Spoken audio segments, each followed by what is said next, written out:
Ok. Pirms ejam klāt nākamajiem jautājumiem, aicināšu pievienoties arī iepriekšējos visus runātājus, jo te mums būs jautājumu mikslis par visām tēmām, gan ministrijai, gan sadales tīkla pusē, un lēnām tad iesim arī cauri. Vai maisaimniecībās būs nepieciešams papildus atļaujas, lai uzstādītu invertoru ar jaudu lielāku par 11,1 kW?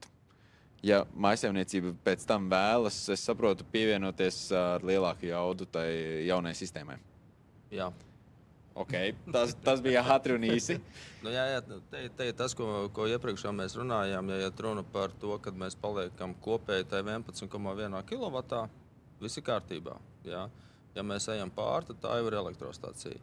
Te var būt tāda robeža gadījuma, ka, piemēram, ir invertors kaut kāds 15-nieks vai kaut kas tāds, ja viņi var iestatīt uz tiem 11 kW, viss ir kārtībā, bet tad noteikti, ka to invertoru tad tur nemainīs. Šī problēma bija vairāk taisni, ja nemaldos, pagājušā gadā, kad bija viens brīdis, kad nebija tie invertori, uz to atbilstošo jaudu, tad tur reizēm viņas lika tā kā lielākus, kas bija dārgāk mazliet maksāja, un tad viņas iestatīja uz to jaudu. Bet, ja ģenerācijas jauda lielāka par 11,1, tad tā jau ir elektrostacija, tad tas ir cita lieta, un tad ir jāiet cits stāsts. Jā. Atgriežamies pie stāsta par energo kopienām. Kādiem nosacījumiem jāizpildās, lai varētu izveidot energo kopienu? Primārajam nosacījumam ir jābūt izpratnē kopienas dalībnieku vidū par savstarpējo sadarbību. Attiecīgi pēc tam saskaņā ar plānoto kārtību būs divi iespējami risinājumi, proti, ka energo kopiena attiecīgi reģistrējās reģistrā, un šīs te savstarpējās attiecības, tātad arī uzskaitas kārtību, norēķinu kārtību, attiecīgi fiksē šajā reģistrā, kas būs pieejams jau citām iesaistītajām pusēm, piemēram, elektroenerģijas tirgotājiem. Tas ir viens variants. Vai ir otrs risinājums ir tātad enerģijas kopīgošana bez reģistrācijas, tātad jau divu, primāri domāts privātpersonu gadījumā, tātad attiecīgi šajā gadījumā tā ir tīri savstarpējās vienošanās jautājums. Viss pārējais norēķina tātad kārtību, kā savstarpēji, cik apmainās, tas tomēr ir primāri tiešām kopienas dalībnieku izšķiršanās jautājums, bet attiecīgi šajā gadījumā tas, kas būs jādara, tas būs jāreģistrē, ja ir plānots tiešām ar vairāk dalībniekiem, tīpaši gan juridiskās, gan fiziskās personas ir iekšā. Tātad reģistrēties reģistrā, sniegt nepieciešamo informāciju sistēmas operatoram, būvniecības valsts kontrolas birojām par šiem objektiem, bet tas arī būtībā būs viss no administratīvā viedokļa. Es ceru, ka piefiksējāt ātri visu, bet ja nē, tad es zinu, ka ir arī iepriekš bijušas prezentācijas par šo un pieejama informācija, un tiklīdz kā parādīsies arī lielāka interesi pieprasījums, es domāju, parādīsies arī vairāk saturs un dažādi, varbūt iespējams arī pakalpojums sniedzēji, kas palīdzēs kopienām veidot visu šo stāstu kopā. Man šķiet atbildi jau bija Jurģa prezentācijā par, ka pieteikties neto uzskaitas sistēmai līdz 30. aprīlim pieteikt tikai iesniegt pieteikumu līdz šim datumam, vai jāsaņem uzreiz arī atļauja? Mēs lūdzam līdz 22. aprīlim. Jā, jo ir kaut kāds laiks, kamēr to visu sakārto, izskata. Un tas tīri no drošības viedokļa, jo ir tie gadījumi, par ko es arī minēju. Jā, kaut kādi punktiņi, komaktiņi nav salikti, ne tas ir parakstījis vai ne uz to personu. Ir, tur visādi gadās, jā, ne tās adreses paliek. Jā. Tā kā mūsu lūgums ir tiešām līdz 22. aprīlim, tā lai līdz tam 30. visi kārtībā, lai atļauj jau uz rokas. Un tā kā es rādīju prezentācijā, kad portālā jau varam redzēt, ka mēs tur ražojam. Tas ir tas stāsts, uz ko vajadzētu iet. Tā kā nerekomendēju atstāt visus pēdējo dienu. Šeit uzreiz arī vēl viens jautājums par pieslēgumu.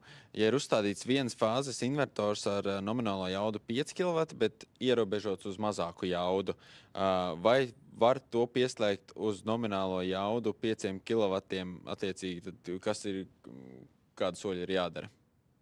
Nē, tur bija tie 16 ampēri uz vienu fāzi, kas ir vienfāzes sistēmā. Tur bija kaut kādi 4 kW, bija tā kā uz 5 uz maksimālo nevarēs. Tad to var arī sadales tīkla mājaslapā apskatīties. Vajag apskatīties, jā, tā visa informācija. Vēl ko es gribu piemetināt, tas man liekas nepateicu. Mūsu mājaslapā arī ir visa informācija par šo jauno sistēmu, par jauno, tātad arī to visu, ko es prezentēju, gan arī tur vēl detalizētāk. Tas viss ir mūsu mājaslapā iekšā viss. Tātad ejam uz sadales tīkla mājaslapu, un tur arī būs pieejama informācija. Neto norēķinu sistēmas neiztērētās un tīklā nodotās elektroenerģijas ierobežojums līdz 10 kW sistēmai ir 3504 kWh. Šo radītāju periodu beigās salīdzina ar kopējo periodu patēriņu, vai šis pārpalikums tiek skaitīts pa mēnešiem? Ja, uzskaita ar kopumā 12 mēnešu periodam. Tas nozīmē, ka attiecīgi jūs varat patērēt atsevišķi mēnešos, arī pielāgot un izmantot, un tas netiek, bet galvenais ir tiešām tas 12 mēnešu bilance.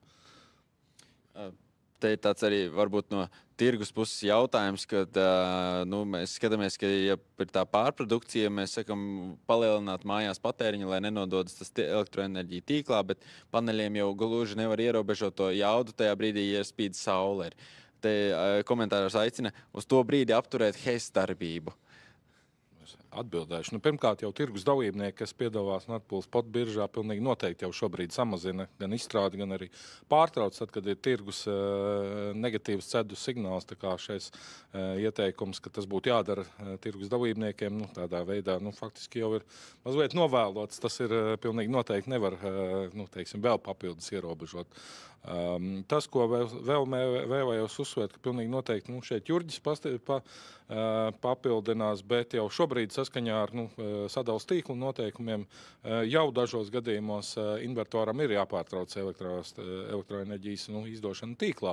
Piemēram, tad, kad tiek pārtraukta ārējā piegāde, vai šajā gadījumā būtu iespējams remontdarbus tīklā veikt bez apdraudējuma cilvēku dzīvībai, un noteikti nākotnē būs jārēķinās arī ar to, ka operatīvā situācija pilnīgi noteikti ražotājiem var pieprasīt bez jebkādas vispār izšķirības samazināt elektroenerģijas ražošanas jaudu, un ja iekārta nespēja pēc dispečera vai citu iesaistīto pušu rīkojumu pārtraukt elektroenerģijas izdošanu tīklā, jāsaka, ka tas ir apdraudoši gan cilvēku dzīvībai, gan sistēmas stabilitātei. Līdz ar to šādu scenāriju gan pilnīgi noteikti mēs negribētu nekādā veidā atbalstīt. Tā, ka eksistē kāda iekārta, kurai garantēta 100% neraugoties ne uz neko piekļuvu tīklā, tas nebūtu pieļaujams.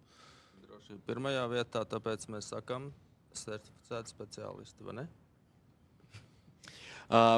Pirms ejam tālāk uz nākamajiem jautājumiem, droši aicinu iesūtīt, ja ir vēl jums jautājumi Menti platformā, un palūkšu kolēģiem arī ekrānā parādīt gan kodu, gan linku.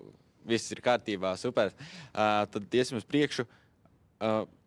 Jautājums par veco norēķinu sistēmu. Kurš šajā sēdz starpības starp saražotās un patērētās kilovatstundas cenu? Uz to atbildēšu es. Tātad vēsturiski to sēdza sistēmas operators, sadales tīkls.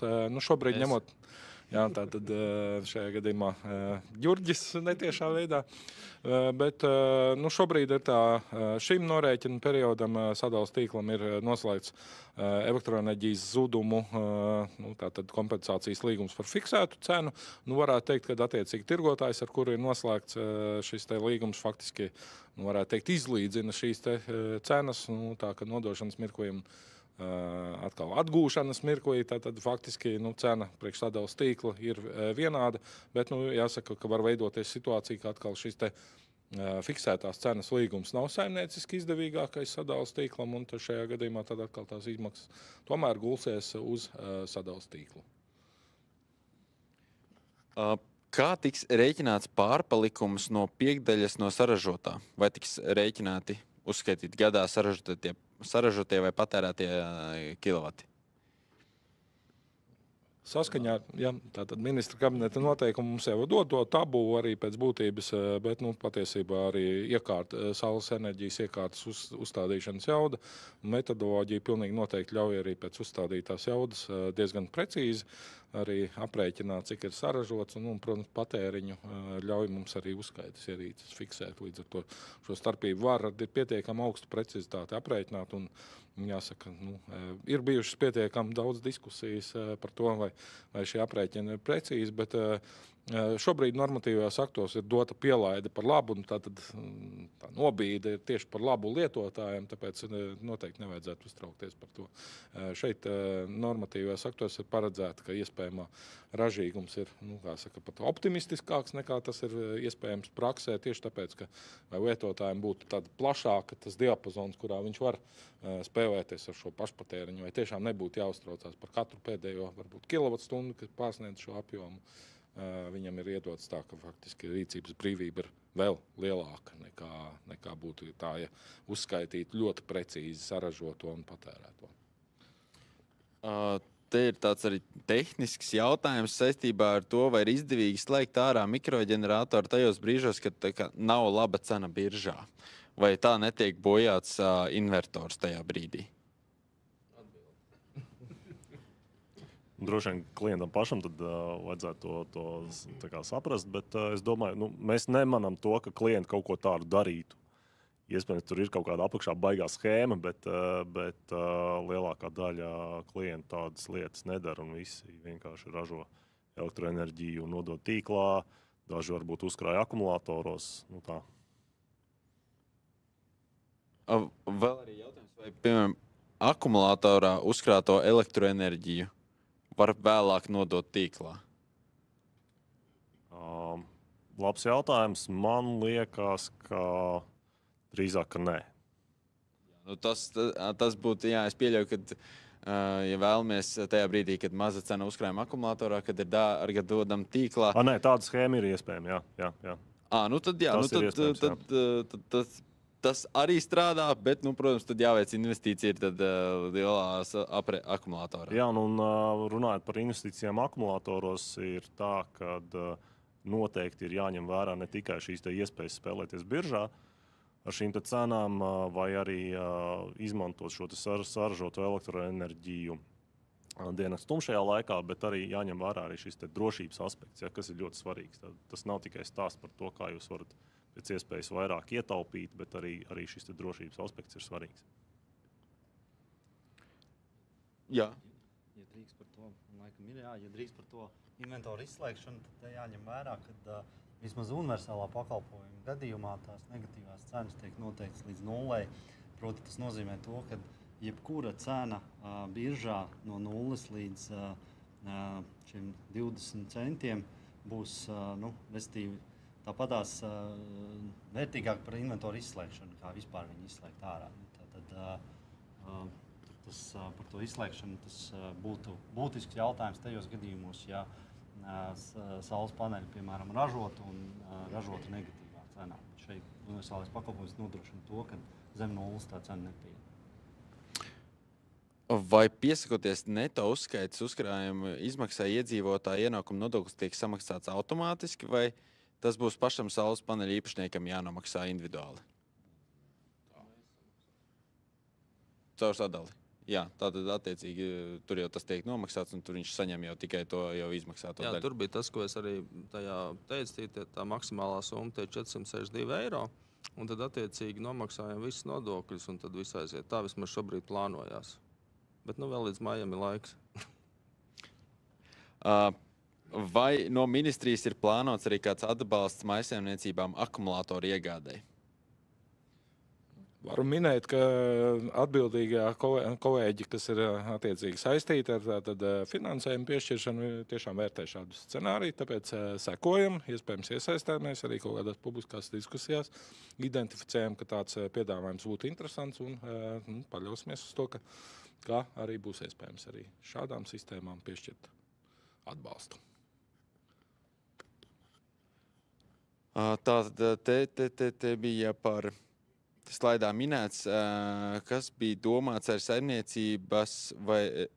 saimniecības var regulēt pašpatēriņu un nodošanu tīklā. Tas iespējams tavā slaidā bija? Jā, iespējams, ka manā, un tas saskan ar iepriekš arī teikto, vai iepriekšējo jautājumu par to inventoru izslēgšanu. Proti tādā ziņā, kad restīvi var, ņemot vērā, ka ir zināms šīs cenas nākamajai dienai, gluži vienkārši saimnieciski var administrēt savu patēriņu nākamajā dienā, vērtēt, kurās stundās varbūt tās vairāk var patērēt, kurās stundās mazāk. Ja iepriekš līdz šim varbūt tā bija viena dimensija, jeb šī saules paneļu ražība, tad šobrīd nāk klāt vēl viena dimensija, jeb katras saražotās kilovatstundas vērtība eiro izteiksmē. Tā mēs esam arī nonākuši pagaidām pie pēdējā iesūtītāja jautājuma. Ja klientam ir divas adreses, abās ir paneļi, vienu sistēmu var atstāt uzskaites sistēmā, jo saražotais 12 mēnešos ietvaros iztērējis, otru, kura tik daudz netērē, bet ražot pa šos var pārslēgt uz jauno sistēmu. Tad tā arī tas strādā. Tad vienā es notērēju visu, ko es saražoju, un otrā Ja ir atsevišķs līgums šobrīd, tad var atsevišķi uz to vienu objektu, tad var paņemt, uz citu sistēmu attiecīgi. Tad, tā kā šobrīd tāda iespēja būs. Patiesībā jau ir tā kā varēja, viss ir objektu līmenī,